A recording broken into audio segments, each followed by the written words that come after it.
Over the years, we at RoseWater have spent a lot of time describing the benefits of our product when it comes to power quality, battery backup, and renewable integration, and how ours is the most complete, highest quality device available for the protection of the information and control infrastructure in any project.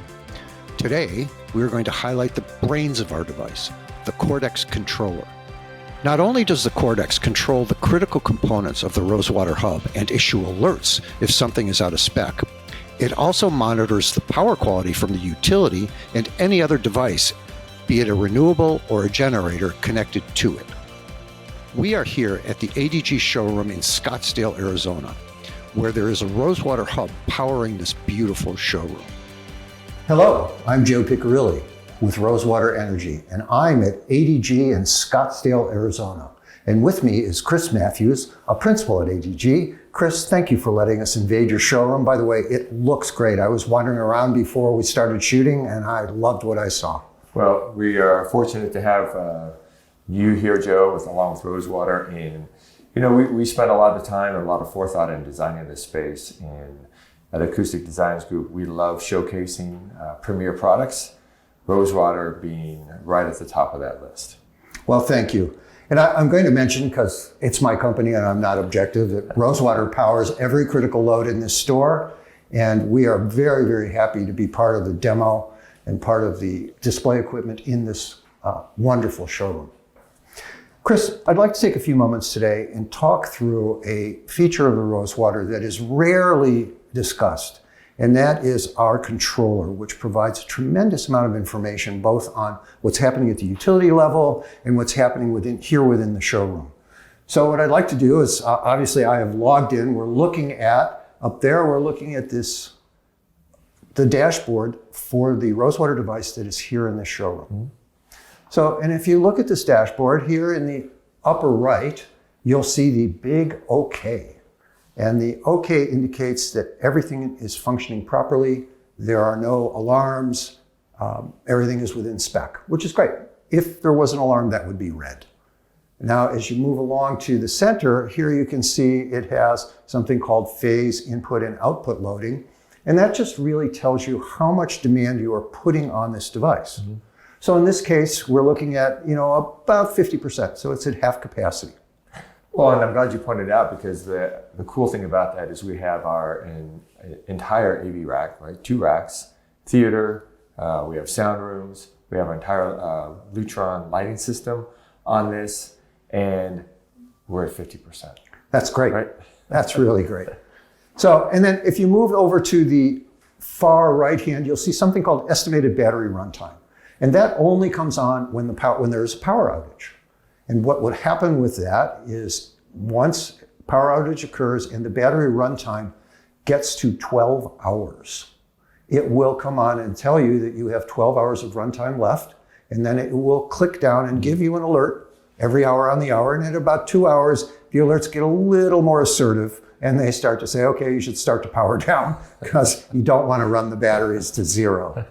And we think, and I hopefully you'll agree, we think for your clients and for you, that's an extremely important. It is, and I'll liken it to the idiot light on your car, right? For the non-electric vehicles, it screams at you, hey, you're out of gas, right? And here you are saying, you better start turning things off or I'm going to shut down, right? And so you shut things down and you start turning off less critical, you prioritize those items, and you extend your battery life, which is great to have those notifications, and it's built in. Absolutely. So now I'm going to go to something that I think is very visual, and I don't know whether you use this one. Power flow is kind of an interesting chart, and it's very visual and it's simple. But what we're talking about here is where your power sources are coming at this moment.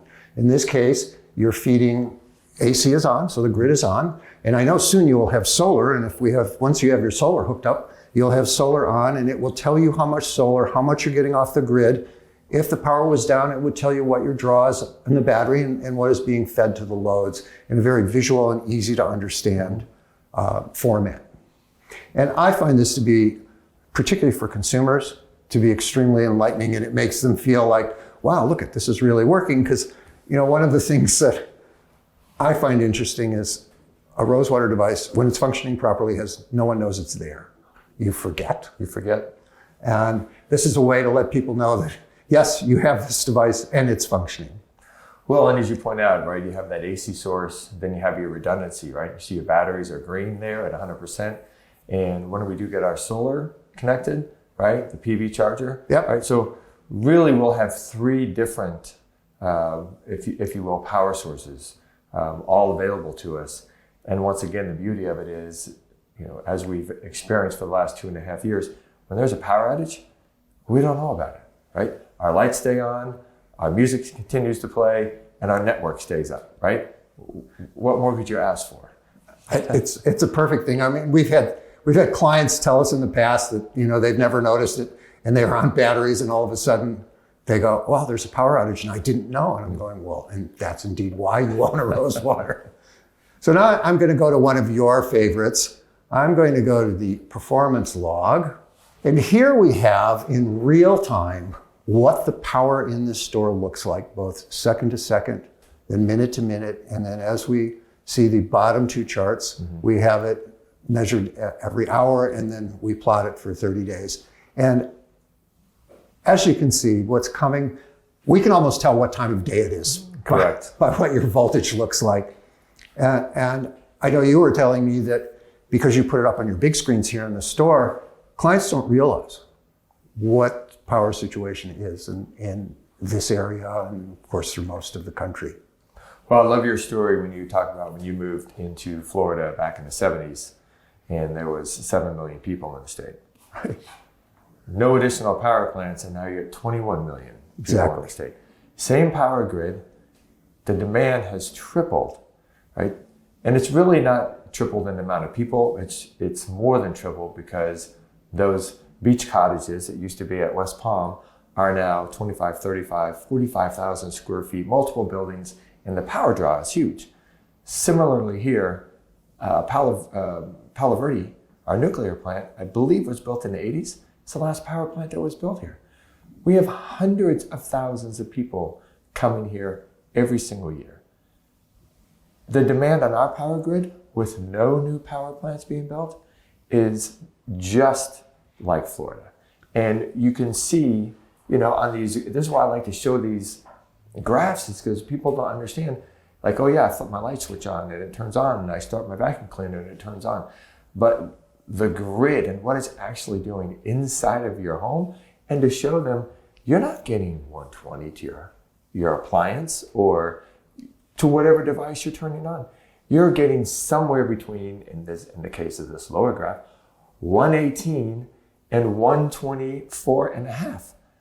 Well, that's It's a big swing. It's a huge swing in, as you and I both know, devices, especially the microprocessors, they don't like that.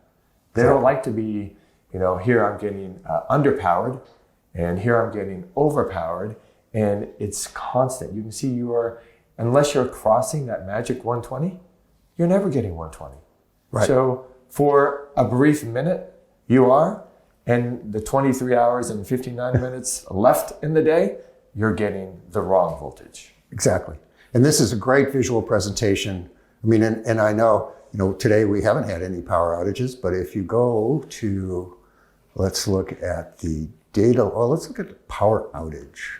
And this is a record of all of the power outages going back that have occurred in this store. And if you start looking at them, these power outages, because it's hours, minutes, seconds, power outages can be very short. Mm-hmm. I mean, you see here 8 seconds, 10 seconds, 21 seconds, but they're always occurring. And the question is, have they ever been noticed in this store? Absolutely not. The beauty of RoseWater, right there. It's interesting. I know we tend to have lightning in the summertime when we have our monsoons. Yeah. Florida's a little different. It's more like year-round in Florida. But as you mentioned, the power outages are they're brief. The longest one we see here is a little over 3.5 minutes. The beauty of it is we don't know. Imagine, you can look at on 220. There's 1, 2, 3, 4, at least 5 showing. So that's 5 times in one day that these devices would have power cycled, come back on, power cycle, come back on. Plus, remember, they're never getting the correct voltage. Correct. So what do you think that's doing to the lifespan and the performance capability of everything that's connected to that power? Well, and I'm so glad you pointed out, and you are very articulate in describing it. But it is something that people don't realize. You know, they get that little blip, and it sort of becomes they're not conscious of it until everything has to be rebooted, and then it's a problem. So that's kind of interesting, and again gives you some idea of how power problems occur and when they occur, and we log it for years. So now I'm going to go to events and alerts, and this is kind of more engineering oriented. And the reason this is here is because our team continues to monitor this device. And these events and alerts will not only are sent to you, so you know what's going on, but they are also sent to the client. So the client knows, and what's happening here is we see when power is way too high from the utility, and it'll send out an alert. We see when power is way too low. We obviously record any kind of micro outage, but this records every event or an alert that has happened, and again, over a 2 or 3 year period, and logs it. And it allows us to track the performance of the device. So when we can sit down and go, wow, the inverters are performing exactly like they should perform, the rectifiers are performing exactly like they should perform, because if we see something out of spec, we can anticipate it and replace it. Well, you mentioned these events and alerts, and as you know, it gets quite hot here in Arizona during the summer. And when we get these, most of the time it's your July, August, and September. Yes. Right. And as you are well aware, our RoseWater lives in our warehouse, and it gets quite hot there. It might be 115 outside, but it's quite warm inside that. And so we'll get a notice, hey, I'm a little hot. Okay, I'm fine. Okay, I'm still a little hot. Okay, I'm fine. The great thing about that is RoseWater just keeps right on going. It's just letting you know it's a little warm in here. Can you turn the AC on down a little bit more, whatever, but it never shuts down. It just keeps right on rolling through whatever paces we put it through. In the summers here, definitely put everything through its paces. Yes, you do. And I since I monitor the alerts myself, I get to see. In fact, I think I called you a couple of times saying, Chris, the RoseWater's complaining a little bit, but it'll be fine. It'll be fine. And then for those who are truly geeks, my favorite, I go to something called shelf layout. And the shelf layout allows us, you see each of those little green squares represents an inverter. And what I like about it is you see the inverters on both sides. So the top is one leg, the bottom is the other leg. And the inverters are balanced. So, as we looked earlier, loads are balanced. But should one of those things be out of spec or out of balance, again, we can anticipate. It's hot swappable. So if it's problematic, we could send you a new one. You could pull it out and put a new one in and it'd be no problem. But the reason I point this out is I wanted to point out just how granular the detail we can garner from our controller. And it makes us unique. And this is one of the things that makes RoseWater the most complete energy solution on the market. And I really want to thank you for helping me go through this and giving me your comments on it. And I hope to see you again soon. Thanks. Well, it's our pleasure. We're 2.5 years in, and this is not only a unique product, but it's a standout product because it's the only product that actually does what it says it's going to do in the power category.